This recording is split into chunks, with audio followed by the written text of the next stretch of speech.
Good evening, everyone. Welcome to our Bhagavad Gita discussion group this evening. It's so nice to be with you all. We'll begin our chapter 12. This is actually, hopefully, we'll be concluding chapter 12 this evening. And it's a very beautiful chapter and a lot of important things regarding Gita and Bhakti. So before we do that, we'll begin our session as we normally do with the respects and gratitude to our teacher or teachers, those who have illumined our path with the torchlight of knowledge.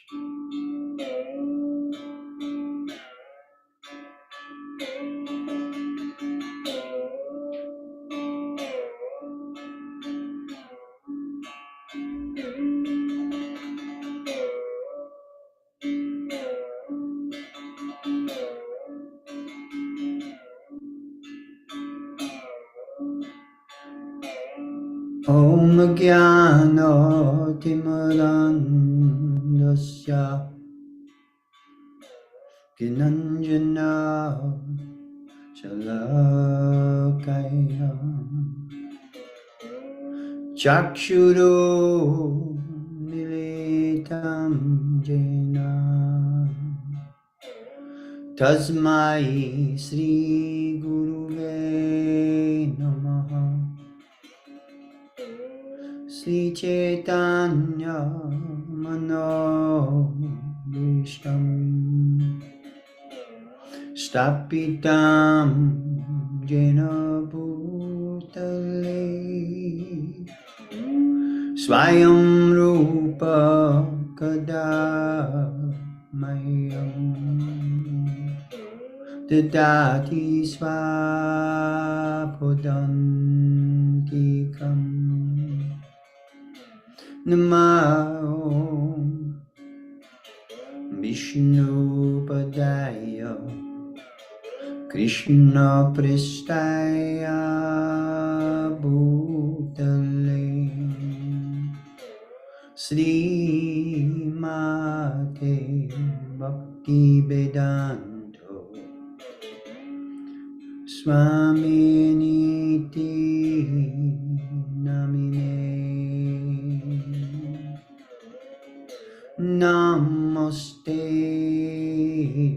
Saraswati Devi Gauravani Pracharine Nirvishesha Shunyavadi Pastityadi Shutarine Sri Krishna Chaitanya Prabhu Nityananda Sri Advaita Gadadhar Shivasadi Gaura Bhakta Vrinda Hare Krishna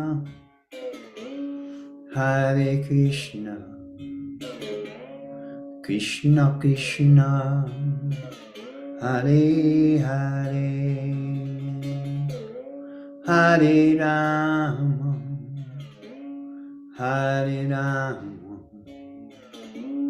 Rama Rama Rama Hare Hare.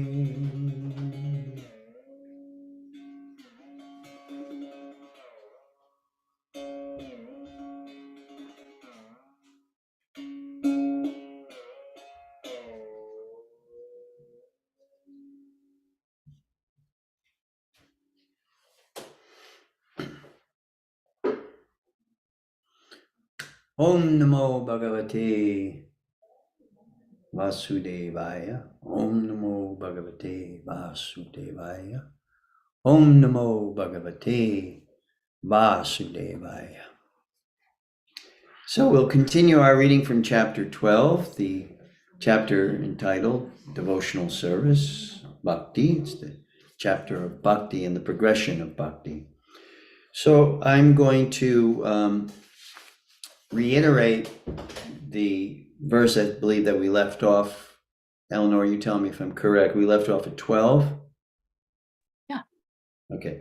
So I'm going to just repeat that verse on, just so we have kind of a refresher for anyone that wasn't with us last week. I see Madan Mohan is here. Welcome. Irina, welcome. So this is chapter 12 of the Bhagavad Gita, text 12. If you cannot take to this practice, then engage yourself in the cultivation of knowledge. Better than knowledge, however, is meditation, and better than meditation is renunciation of the fruits of action. For by such renunciation, one can attain peace of mind. So what we've been going through in the last, I want to say from 8, text 8 to 11, Krishna has been delineating the steps of Bhakti Yoga. In other words, Krishna has been saying the best aspect of Bhakti Yoga is to always think of me, always remembrance of me. So that's actually what is called Shuddha Bhakti. Shuddha Bhakti means pure Bhakti. And that means one is totally dedicated to Krishna and service to Krishna, and life is orchestrated in such a way that devotional service permeates our life on every level. So Krishna recognizes that, and that's called devotional service that has been perfected. When we use the word perfected, it means that one has come to the level of being able to fulfill Krishna's statements in Bhagavad Gita, Manmana bhava madbhakto madhyaji mam namaskaru, always think of me, worship me. The very word bhakti comes from bhaj, which is Sanskrit root for bhakti, and that means to honor, to revere, to adore, to serve. So when we use the word bhakti, Shuddha bhakti, that means one is doing honoring, revering, worshiping, thinking of, praising, serving in purity. That means with a pure heart. And that's the topmost level. And that's what Krishna describes in the 8th verse. In the 9th verse, he describes devotional service, or what is called sadhana bhakti. That means we're not on that level of Shuddha bhakti, pure devotional service. So sadhana means practice. So practice bhakti, that means we develop a sadhana or a practice by which we can come to the level that Krishna previously described, the Shuddha Bhakti, the perfected level of Bhakti. So one who is on the sadhana Bhakti level is not in that perfected stage, nor is immersed in Shuddha Bhakti, pure Bhakti, but is practicing the rules, the regulations, and all of the items of devotional service. There are 64 items of devotional service or of bhakti. And Rupa Goswami, the great acharya, master, spiritual master in the bhakti tradition, he describes that of those 64 items, there are 5 most powerful items of bhakti. And the first and foremost of one's practice of bhakti is chanting, shravanam kirtanam, so hearing and chanting. Bhakti is basically the preliminary, and all the stages of bhakti involve hearing and chanting. What are we hearing? We're hearing the chanting of the holy names of the Supreme. In japa, which is the meditation, where one chants, particularly in our bhakti lineage, one chants the Hare Krishna Mahamantra on beads, a prescribed number of times during the course of the day. So that would be under the category of chanting. Kirtan, which Jiva Goswami, who is another great teacher in our lineage and who happens to be the nephew of Rupa and Sanatan Goswami, Jiva Goswami was brilliant, a brilliant scholar and practitioner of bhakti. And when he talks about chanting, he said the most powerful form of chanting is in kirtan, because kirtan is in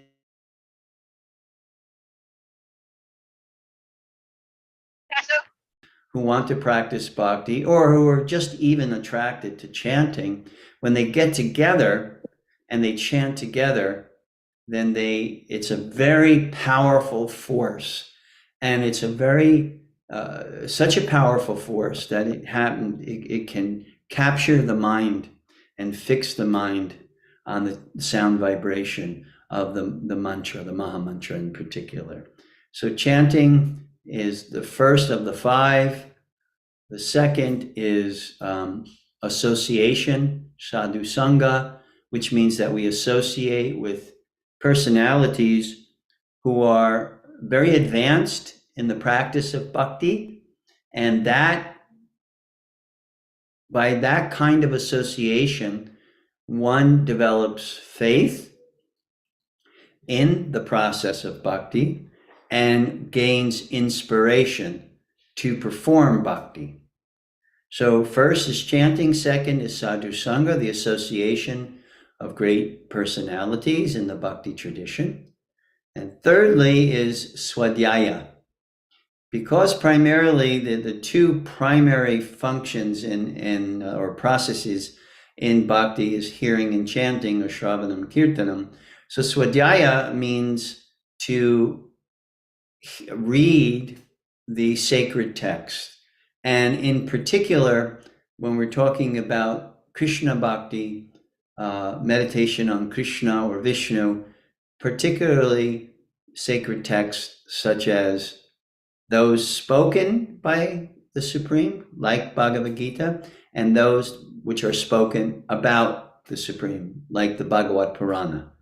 Those are the two main sacred texts that we talk about when we talk about swadhyaya as a potent limb of bhakti. So to regularly hear the Bhagavad Gita, like every evening, my 9-year-old boy and I, we recite a certain amount of verses in the Bhagavad Gita. Basically, one of the points of doing that is so that he has such a good memory. When you're that young, 9 years old, and you live a relatively sattvic life, the memory is particularly keen. So just by us reciting those mantras, we do about, right now we're working on about 12 mantras in the Bhagavad Gita. From the second chapter, 12, text 12, 13, 14 in a row. We do those, and then there's a few we skip, and then another one. So we do, several in a row that talk about Sankhya Yoga, how Krishna introduces knowledge to Arjuna, so that this knowledge, and it's called Brahma Gyan, and knowledge about what is the nature of the soul as differentiated or distinct from the nature of the body. So Krishna gives that to Arjuna first, Brahma Gyan. So chanting, japa, meditation, kirtan, the music meditation, then sadhu sangha, which is association with great personalities to gain faith and inspiration. Thirdly, swadhyaya, in order to build strength, determination, and commitment in our practice, having knowledge which comes from the sacred text does that.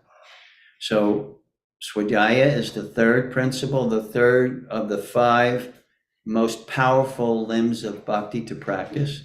Fourth is tirtha, and that means to go to holy places like Vrindavan,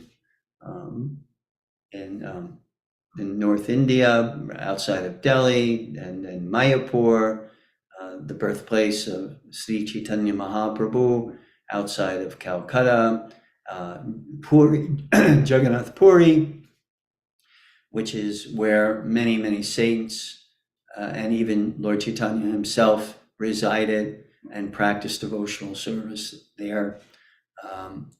And other places, holy places like Rishikesh, Haridwar, Pushkar.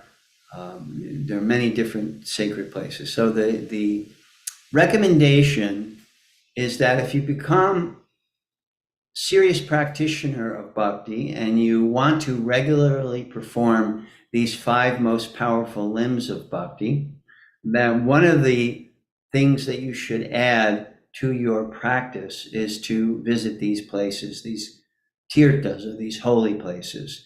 Because when we talk about association with sadhus or great devotees, great sages, and we talk about inspiration and faith that comes from that association, where do most of them reside? Many of them reside in these holy places. So really the significance of a holy place is not just the land, the physical, geographical spot. That also has potency because, like, for instance, in Vrindavan, Krishna actually walked that area. And so it is described that that area of Vrindavan is so surcharged with Krishna Bhakti, spiritual energy, that just being there in that environment is a very powerful force.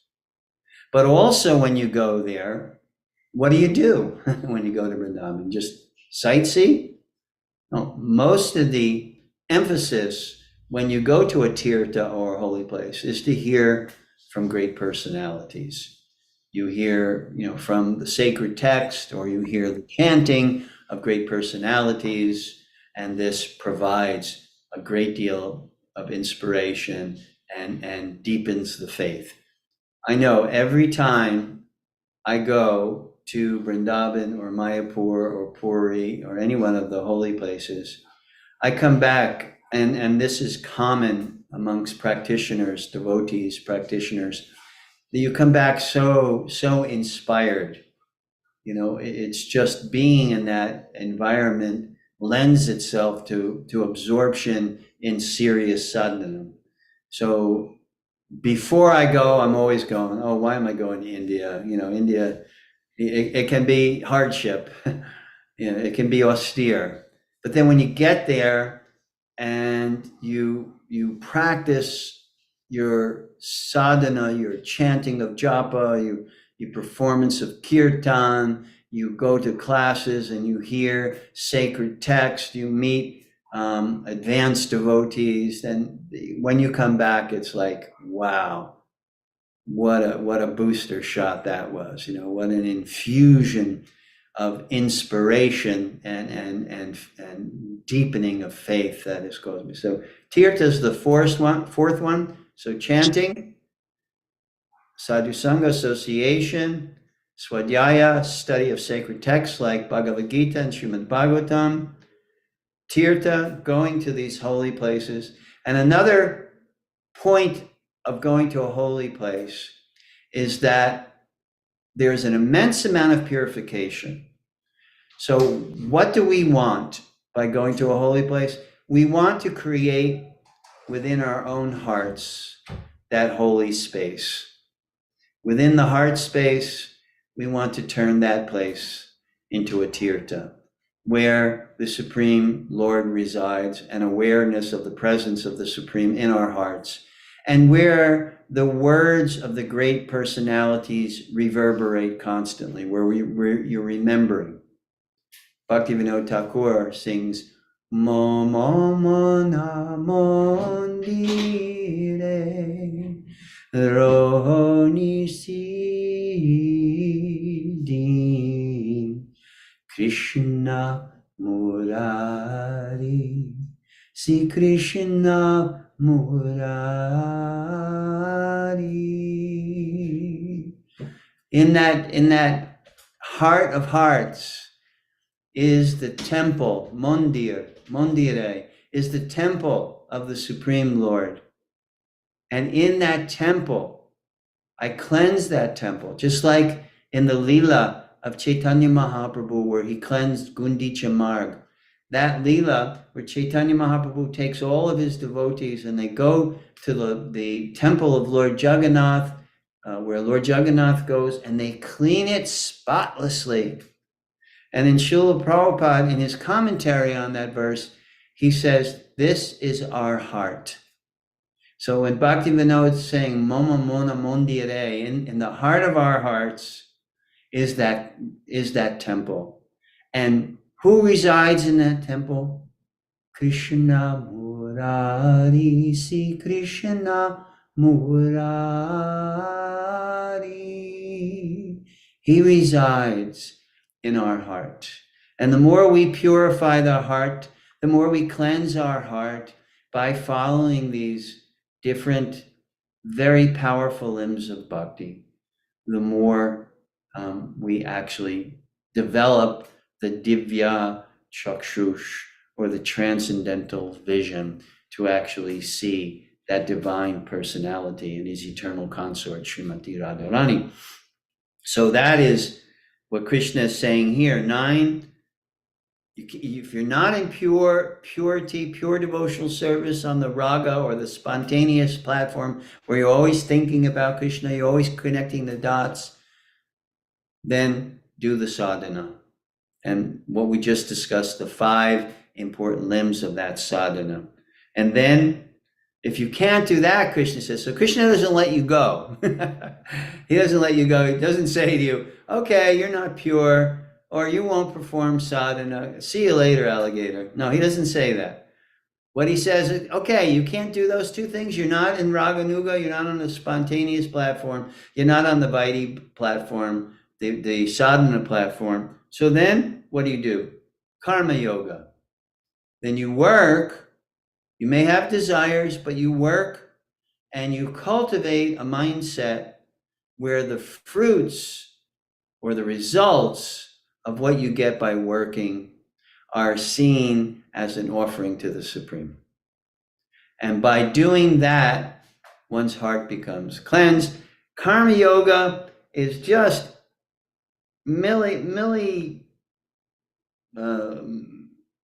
just tiny distance from bhakti.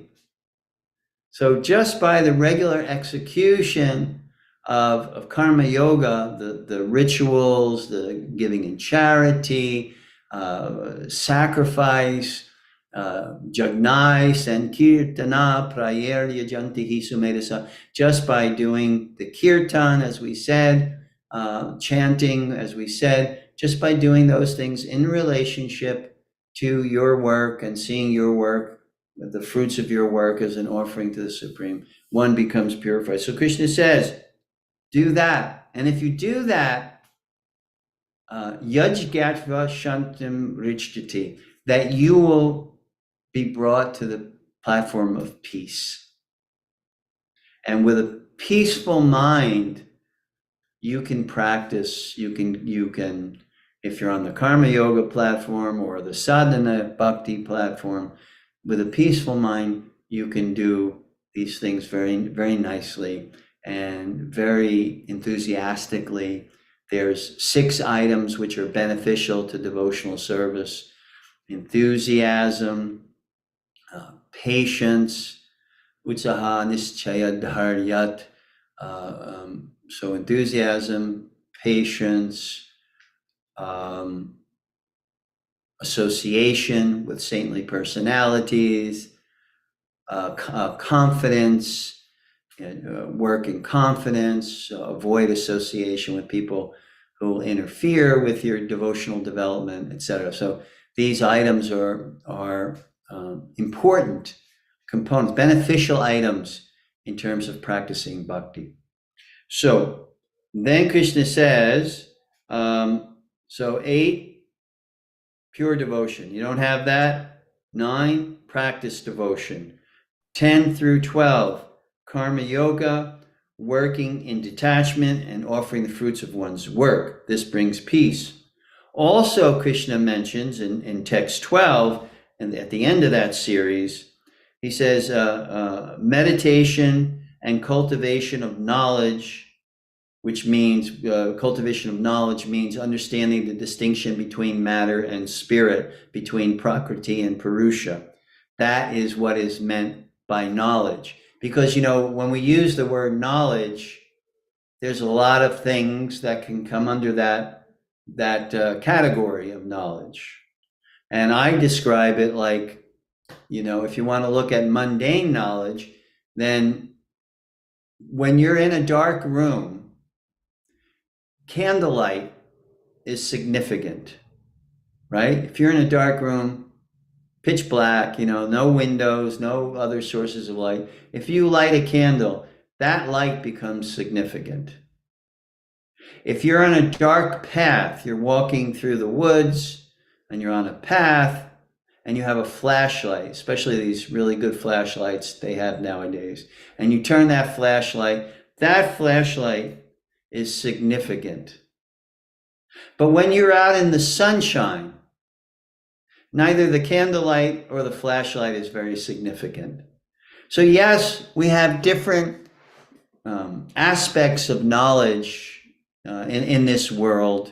Knowledge of your job, knowledge that you get through your education. If you go to university, that knowledge you get through vocation, knowledge you get, about so many different things in this material world. But that knowledge is compared to either the candlelight or the flashlight.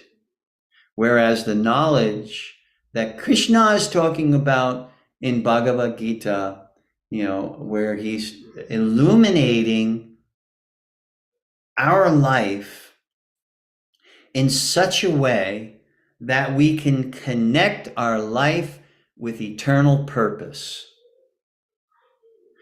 The candlelight and the flashlight does not inspire or incite eternal purpose, but knowledge of the soul, the eternal nature of the soul, and knowledge of the practice of the soul, that connection, that knowledge has eternal benefit. So that is why, by comparison, cultivation of knowledge of this material world is not significant in comparison to the knowledge that one can cultivate in relationship to the Supreme.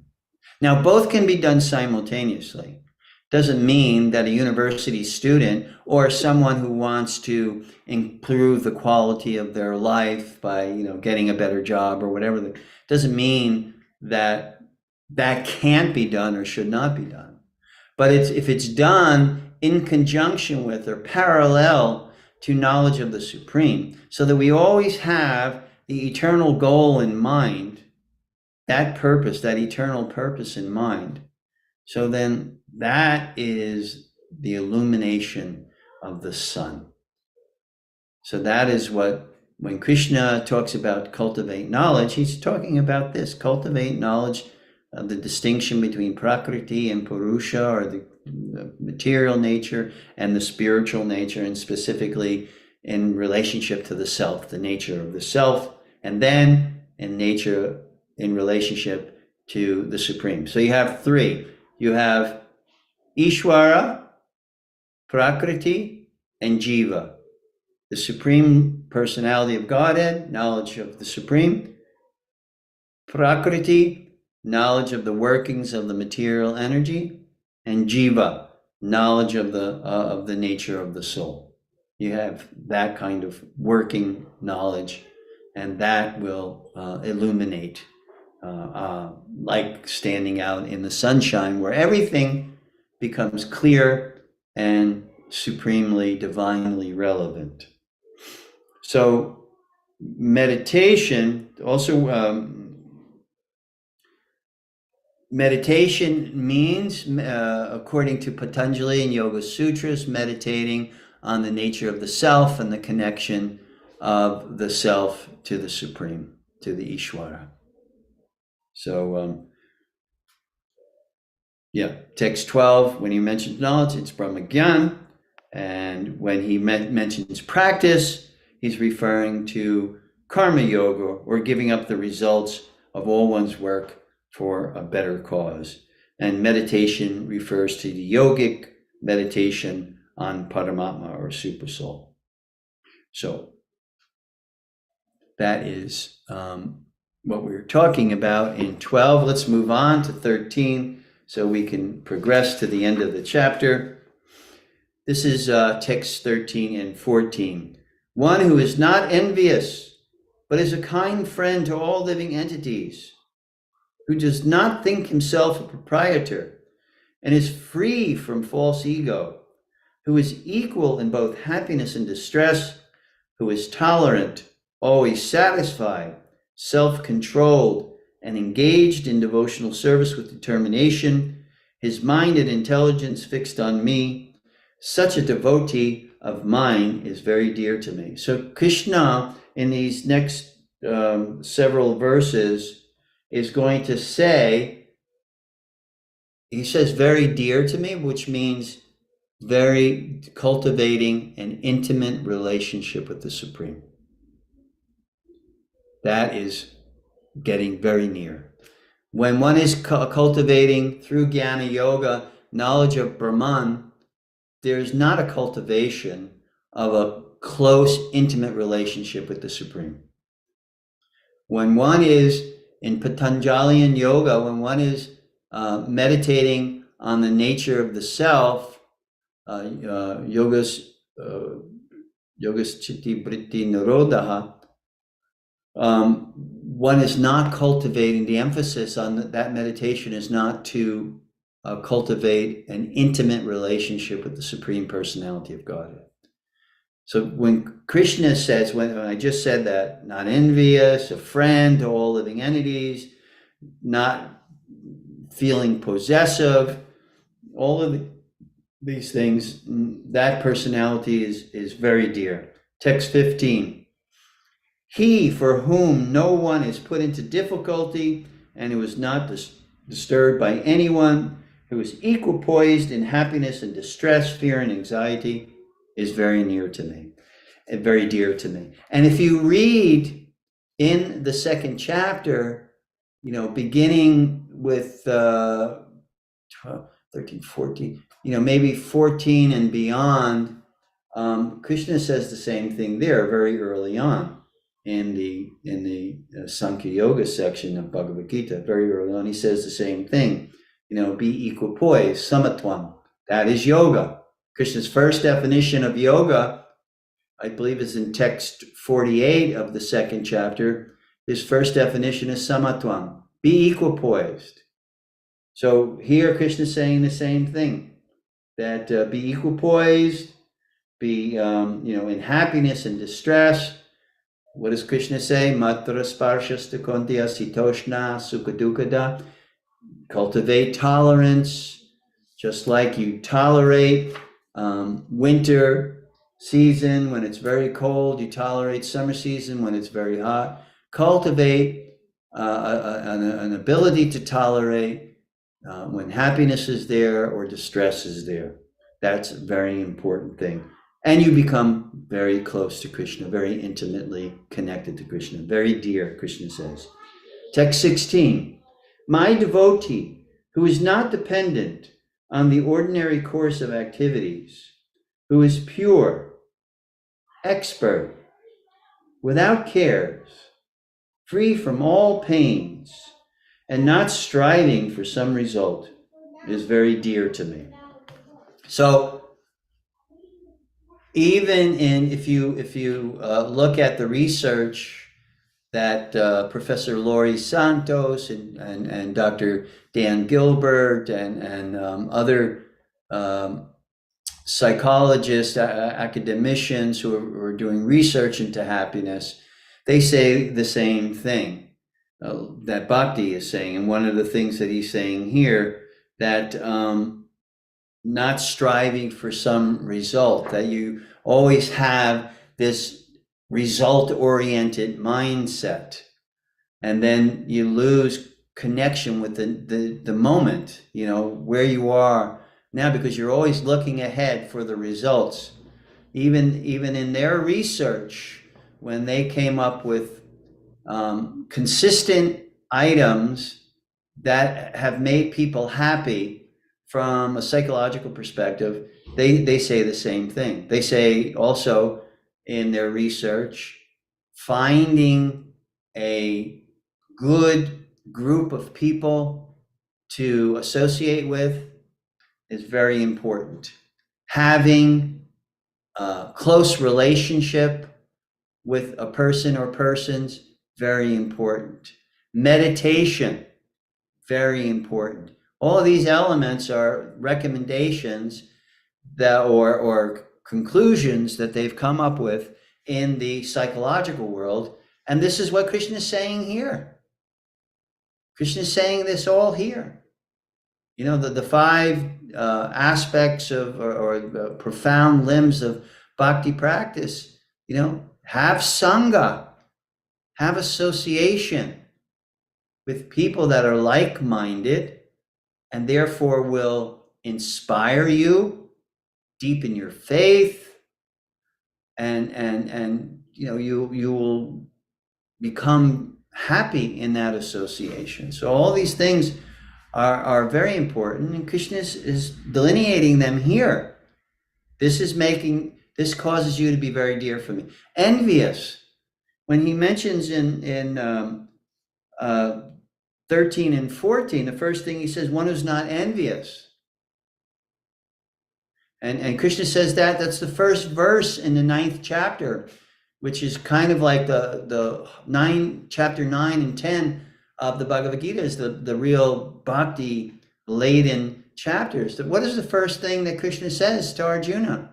Idang tu te guyatamang pravaksham yanasuyave. That because, Arjuna, you are non-envious. You're not envy. You don't have envy in your heart of me, of the Supreme.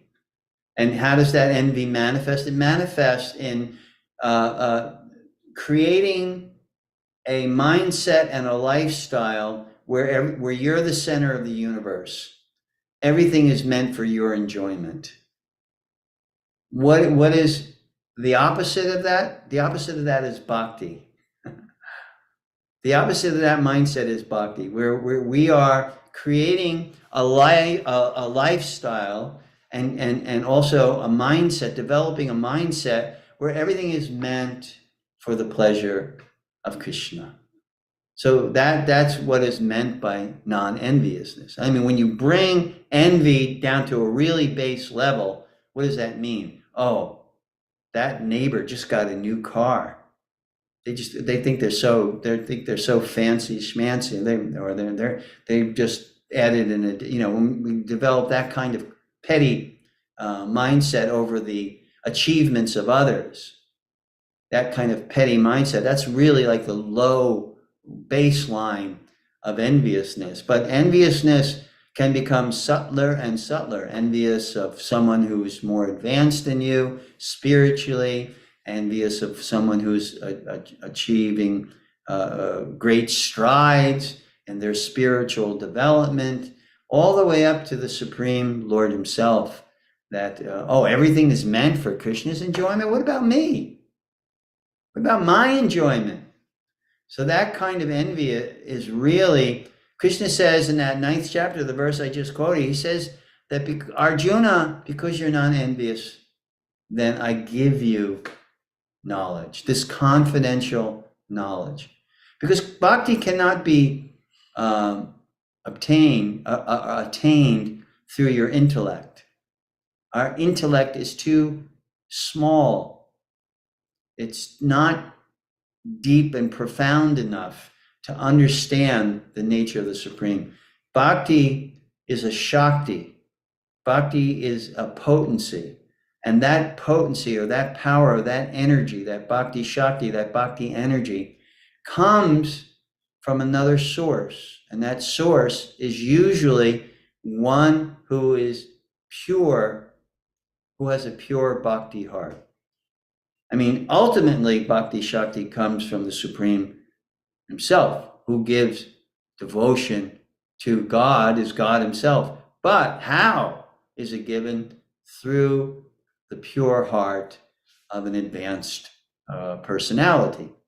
That's how we come in contact with it. And so Krishna is telling Arjuna, because you're not envious of me or anyone else, you have a freedom. You have an unfettered freedom, which is allowing this wisdom, this guyam, this secret knowledge to enter into your heart by my grace. So that's why Krishna is saying, you're not envious, you're very dear to me. One who neither rejoices nor grieves, who neither laments nor desires, who renounces both auspicious and inauspicious things, such a devotee is very dear to me. And I just want to qualify what's being said here, because I just sent a note to one of my god sisters whose husband just passed away. I told her to grieve properly and sufficiently. So Krishna is indicating here, one who neither rejoices nor grieves. Well, one can grieve and one can rejoice, but one should not become overwhelmed or totally absorbed in grief or in rejoice. You experience it, you understand it for what it's worth, and then you move on. So when I said to her, properly grieve, I told her, you were fortunate. You had, I think she was married 41 years to her husband, and he was such a wonderful devotee. And I said, you were fortunate. You had the day in and day out association of such a wonderful personality. So on one hand, grieve the fact that he's gone, but on the other hand, rejoice and have a heart full of gratitude for the blessing that you've received in being able for 41 years to have intimate association with this personality.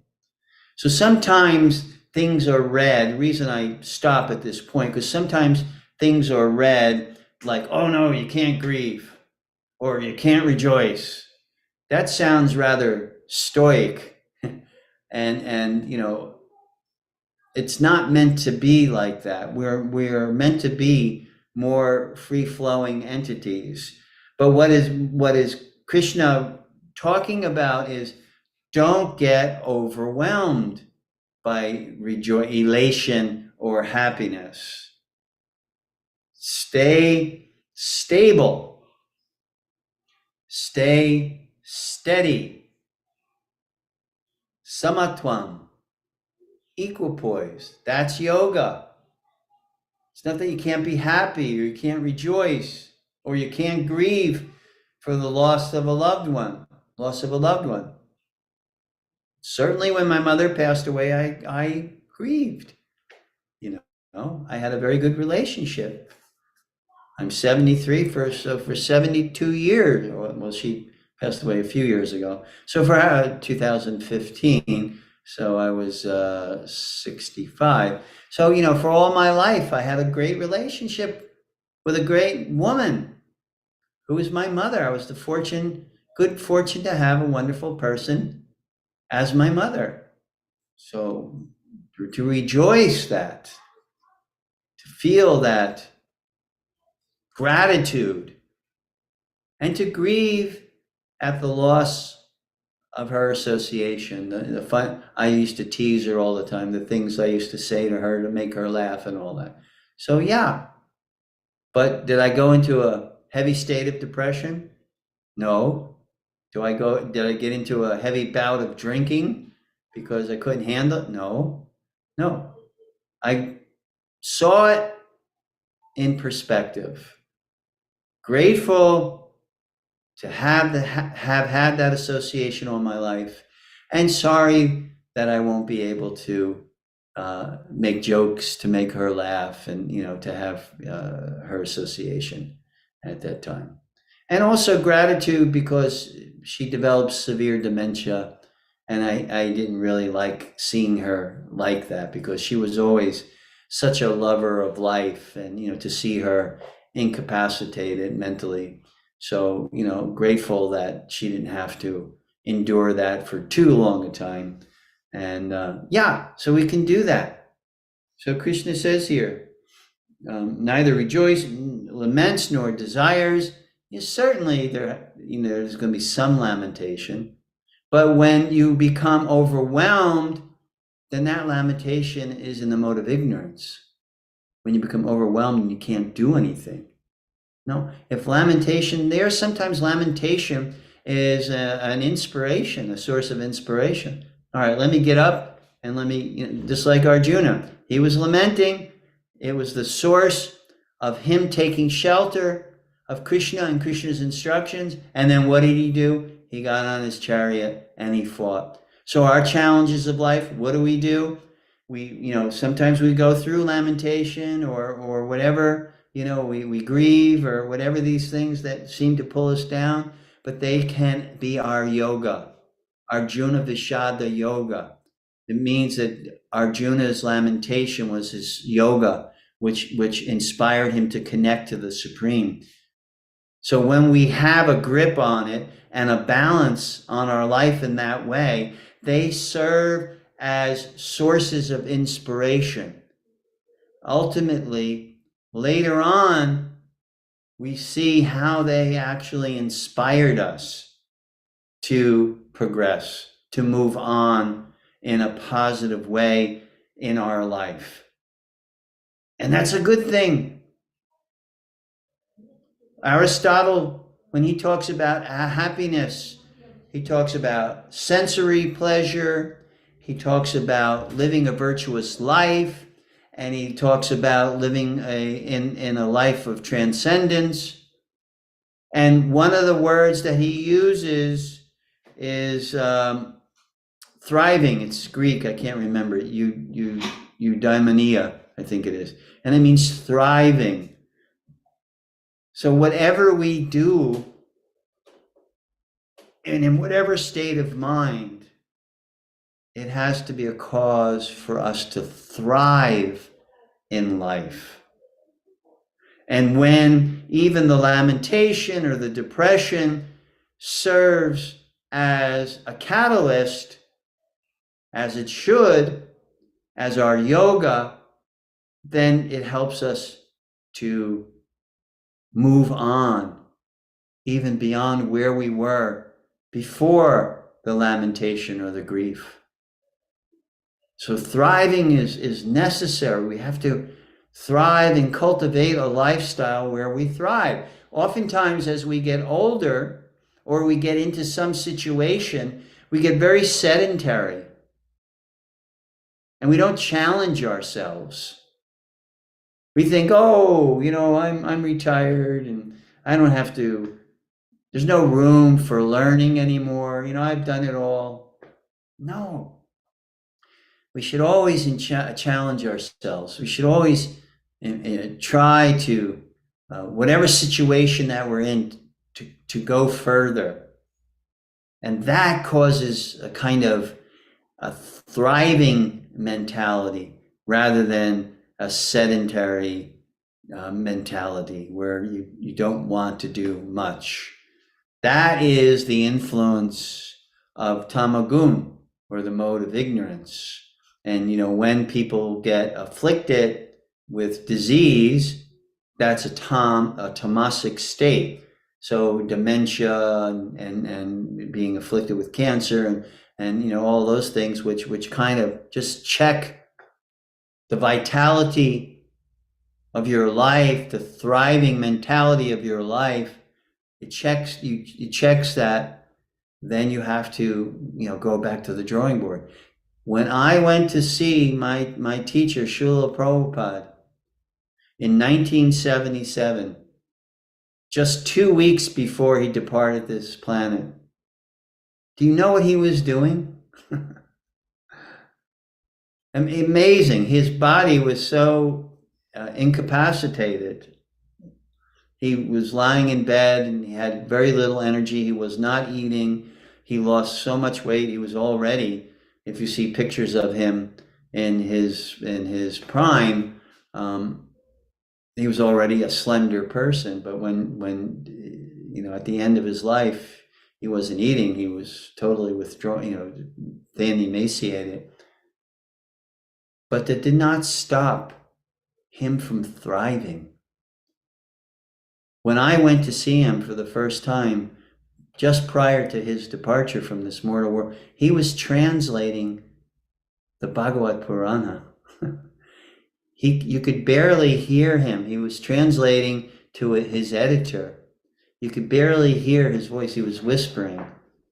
But his mind was hyper-focused on the verses of the Bhagavad Purana and its meaning, and not only its meaning, literal meaning from Sanskrit to English, but how it applies to our life, how we can access it as knowledge that will inspire our life, no matter what stage we're in. So Prabhupada, right up until he demonstrated not only how to live, but how to die. And to be in a thriving mentality, either living or dying. This is of utmost importance for us. So Krishna is saying, this is very dear to me. These things, these qualities, are very dear to me. Equal poised in honor and dishonor. We get so bent out of shape when someone spreads a rumor about us, don't we? Or makes some kind of comment about you. So equal poised in honor. We don't get bent out of shape when someone's glorifying us. But if someone's criticizing us wrongly or rightly, we really get bent out of shape. But Krishna says, be equal poised. Whether you're being honored or dishonored, don't let it disturb you. Heat and cold, happiness and distress, fame and infamy, who is always free from contaminating association, always silent and satisfied with anything. Satisfied with anything means the good times and the bad times. That all situations, by the mercy of Krishna, by the mercy of the Supreme, he does things for us and not to us. If we have that mentality that Krishna does things for us, not to us, he's not punishing us, but he's placing us in a situation by which we can thrive, we can learn, we can be inspired, we can progress, and not be taken down by these things that are happening to us. They're happening for us. The common saying when something bad, why is this happening to me? Right? People say that. And Krishna is saying, you should say, why isn't it happening for me? It's happening for your benefit, for your realization. And you will come out the better, inspired, thriving. This is the way you'll come out of it. Not being overwhelmed by lamentation, but being inspired for progress, for advancement. And that is why it is for me. Who doesn't care for any residence, who is fixed in knowledge and who is engaged in devotional service, such a person is very dear to me. Doesn't mean that you don't live in a place. You can live in a place for your entire life. It just means that you don't get so attached to that place that, you know, at the time of death, you're thinking, oh, what, my house? Oh, I'm going to miss my house. You know, sometimes we moved into this new house. It's not a new house. It's an old house, actually. But it's very nice and it's very comfortable, and our backyard is wonderful. And sometimes I think to myself, am I going to get really attached to this place? And then I think, yeah, I'm going to get attached because it's not my place. It's a temple that we established to glorify Krishna. And it's a beautiful place. And when people come here, we're going to have programs. We're going to have kirtan here. Yeah, this is a wonderful place. And I'm attached to that, to having a wonderful place which is representative of Krishna and the bhakti yoga process. So why not? And then when death takes it away from me, I'll be grateful. That's what Krishna, that is the facility that Krishna has gave me. I didn't deserve it, but isn't he wonderful? Isn't he so wonderful that he has bestowed this upon me? So in that way, you know, we can look at every situation. And this is the last verse. So, and then we'll have some questions or comments. Or those who follow this imperishable path of devotional service, of bhakti, and who completely engage themselves with faith, making me the supreme goal, are very, very dear to me. So Krishna, he doesn't say very, he says very, very. He really wants you to know that you follow this path of bhakti and you engage yourself with deepening faith, ever deepening faith, making the goal of your life is connection in love with devotion to the Supreme Krishna. Then you become very, very dear to Krishna. And that is wonderful. And Vishwanath Chakravarti Thakur, a great spiritual master of the past, says these characteristics that arise in one from devotion and from peacefulness are not material qualities. This is in accordance with the statement, Krishna is satisfied only by devotion, never by material qualities. The word but in this verse indicates the introduction of a new idea. The devotees described up to this point have each perfectly cultivated one aspect of their personalities. Those mentioned in this verse, however, are desirous of perfecting all these qualities. Therefore, even during the stage of sadhana, they are superior to those on other paths, even if those individuals have achieved the perfectional stage of their paths. For this reason, the word ativa, extremely, or very, very, is used in this verse. So the attitude of gratitude, that makes Krishna very happy, that we are grateful for everything that comes down our path. Thank you very much for your kind attention. I will open the floor for any questions or comments or corrections or realizations that you want to share with us. So anyone, please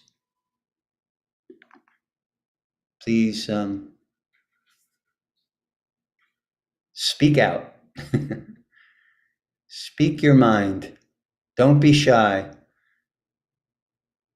You never know what you will say that will ring a bell for somebody. So never be shy in sharing your realizations or your observations. And no question is a wrong question. All the questions will help us. So anyone? Prabhu, Adan uh, Mohan. Yes, yes, yeah, sir.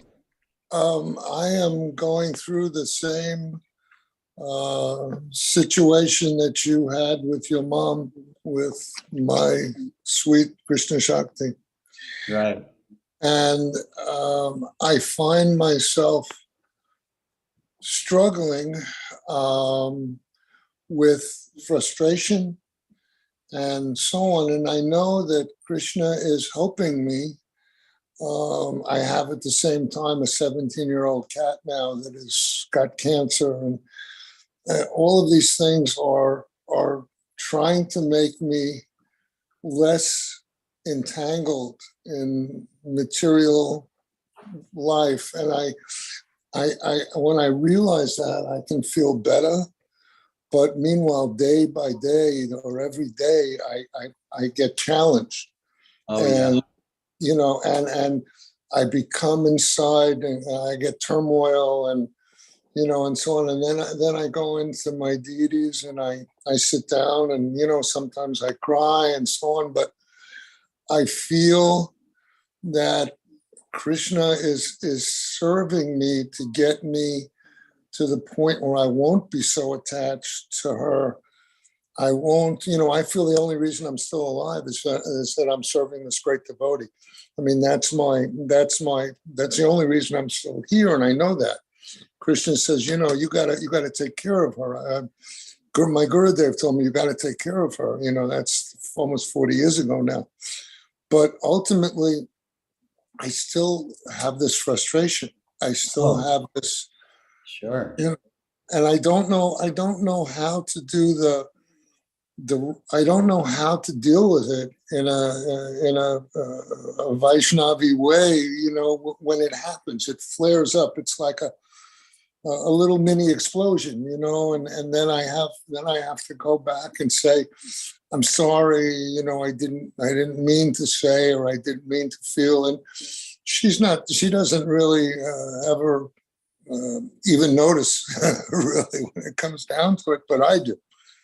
Right. And I don't know whether this is a process. It doesn't seem to be getting, for me, better. I don't seem to be getting less entangled, less emotionally entangled. And I don't know what would you advise? I mean, I'm chanting, I'm doing my sadhana, and the times when I'm with my deities, and when I'm, preparing the food, and I'm doing my Gayatri, and all those things give me peace.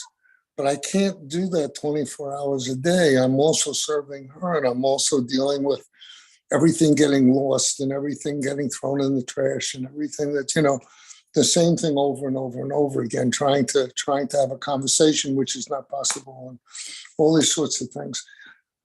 How do is it just, I just have to be patient, or I just have to allow this to happen? Well, no, there are things that you can do. On the spiritual level, see this as your duty, as Arjuna saw, killing Bhishma and Dronacharya and all the Kurus. That's what Krishna said. This is by my order. Right. And you shouldn't see this as mundane killing, Arjuna. This is your duty. So you are being very dutiful as a husband, married to a wonderful devotee for many years, and it's your duty. But that does not mean it's not a difficult duty to perform. So you need two things. You need association with someone other than your wife, so that you have those grounding moments, where it could help to clear. Thank you so much for that. You have given me this association. You've given me a family here that you have no idea what it's done for me. I mean, that's really been so. 4.5 years, I prayed to Krishna for association, and I know it's helping. Yeah, so take advantage of that. You have like-minded souls there that can help you. You have me, you have Sid, you have so many different people in this community that you've made friendships with. Take advantage of trying to get that association. That's essential, I tell you.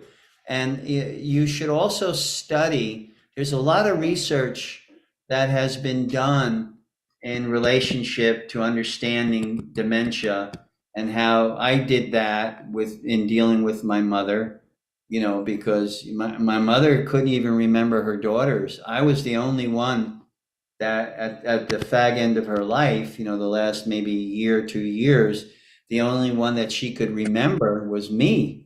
And even then, sometimes she would think I was her father or her husband or whatever. She'd get it wrong. So it's kind of, sad in one way, demoralizing, frustrating, etc. But there's a lot of research out there, and you should use that as tools to get through your day in dealing with a condition that is not going to get better. No. That's just the practical reality of dementia. It's declining. So it's not going to get any better for you. That's a realization that you have to come to grips with.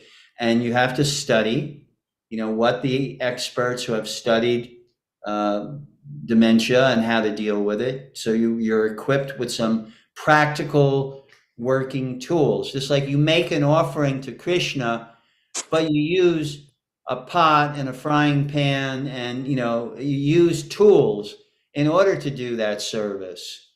So it's the same thing.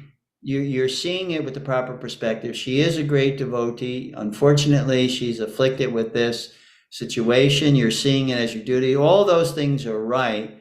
But now you need some practical tools that will come, from the experts who have studied how to practically deal with the person who's afflicted in that way.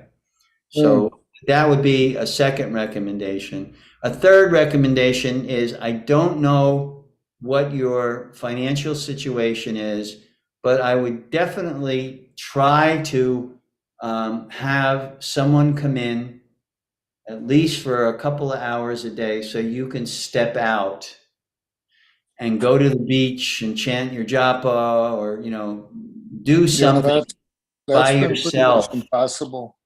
for yourself. Yeah, it's pretty much impossible. Even if I could afford it, and I can't. She is very insecure when she can't see me.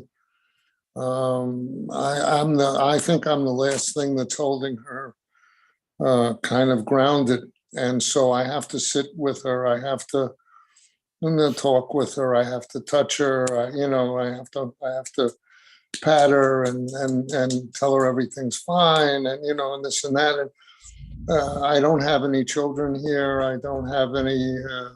I don't have any help. I don't have anything at all, and there's no way I can be paying $25, $30 an hour for a babysitter.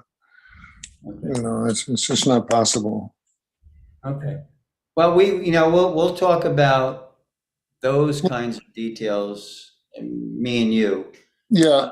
I have some ideas, and we'll talk about that.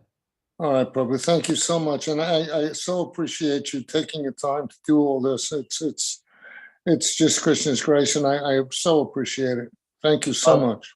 Well, let it be known that I'm so appreciative for all of you, because to speak to a wonderful group of sincere spiritual seekers, then I'm very happy about that. So thank you all.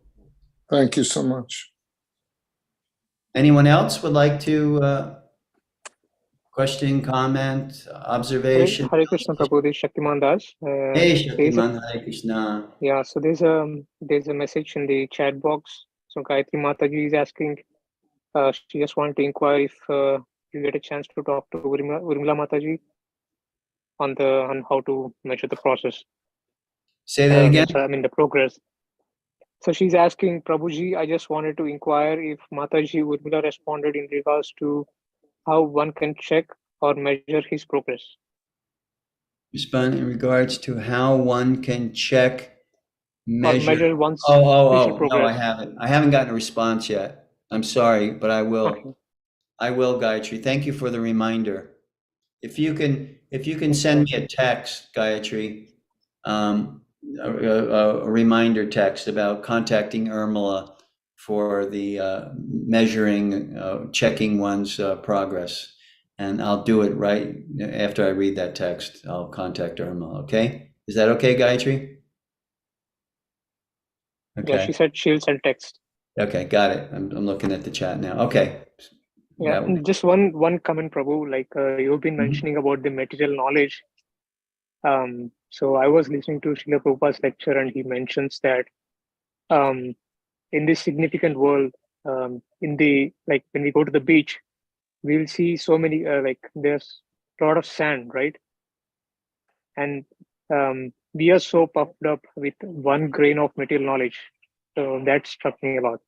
Like we have to be humble. I mean, so he was talking about humility and how he says that like when we get a grain of material knowledge, like there are many like sand, there's so much sand, but if you get one grain of sand like material knowledge, we get so puffed up.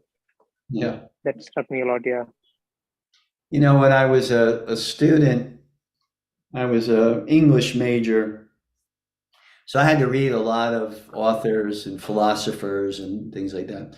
And there's this one line from Alexander Pope's essay on man. To this day, now keep in mind, I was in college from 68 to 72. So it was around 1970, 71, around the time when I started getting into my spiritual journey.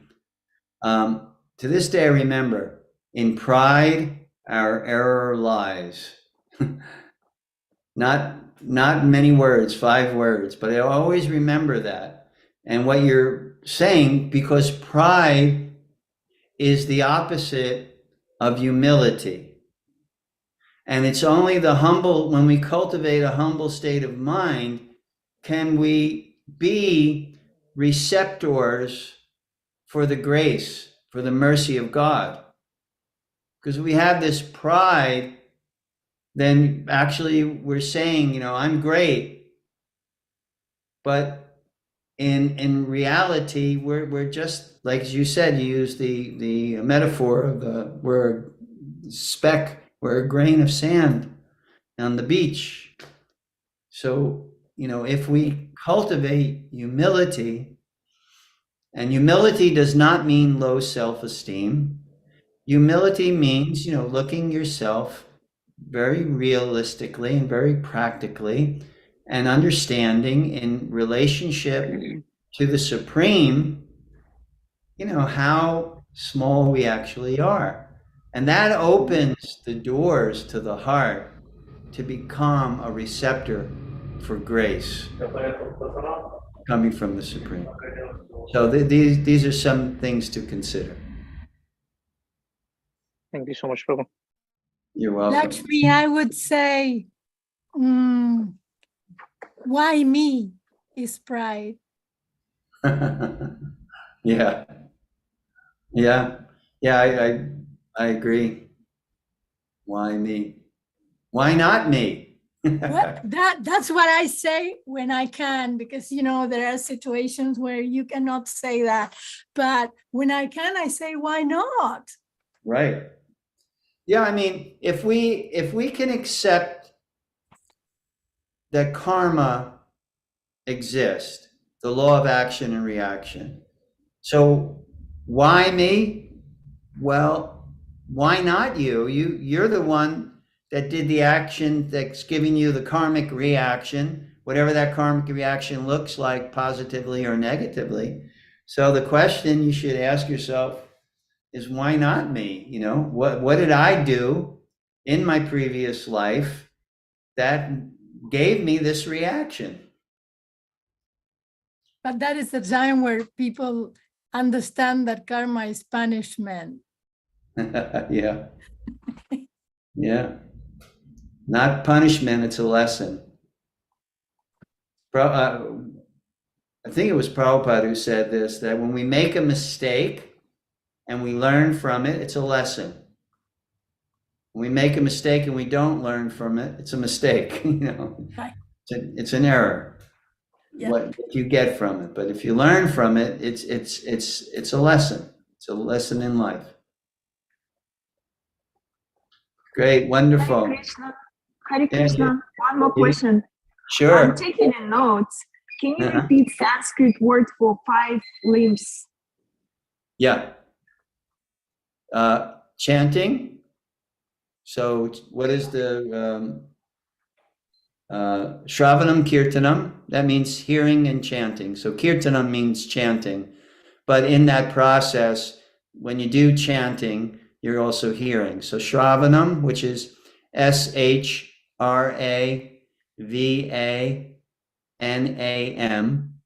Shravanam, hearing, Kirtanam, chanting. So it's Kirtan with an AM at the end. Shravanam Kirtanam.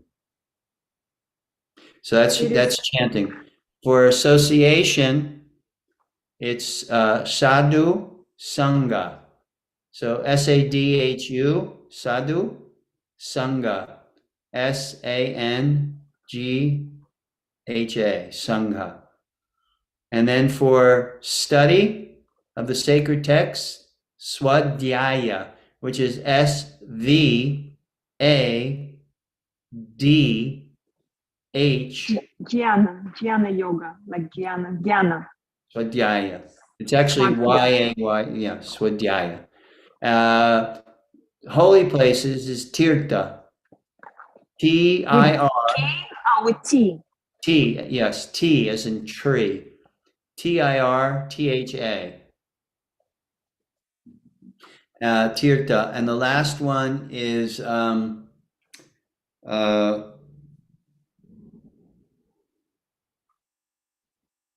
it's rituals, but I'm trying to think of the Sanskrit word.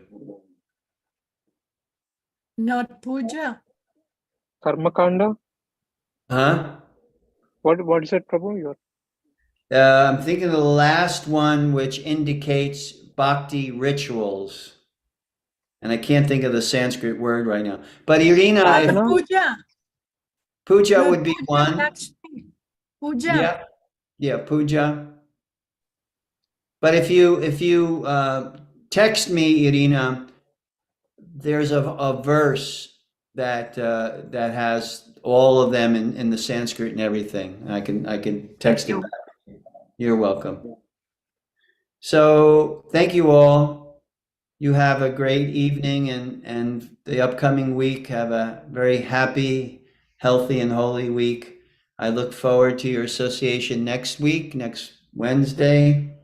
That will be, what's next Wednesday? 11th.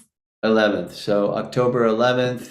And we'll start with chapter 13, which is a wonderful chapter. It's more of the Jnana Yoga section of Bhagavad Gita. So quite different than the Bhakti Yoga, but a lot of analysis there. So Archanam is the worship. huh? Archanam Archanam? is worship. Yeah. Yeah, I'm trying to think of the word that Rupa Goswami uses, but all those words are right. Puja, Archanam, they're all correct. But I'll look up the verse that Rupa Goswami talks about. It's in the Bhakti Rasamrita Sindhu, and pass it on. Okay, well, thank you all. We'll see you next week. Hare Krishna. Hare Krishna. Jai. Hare Krishna, thank you.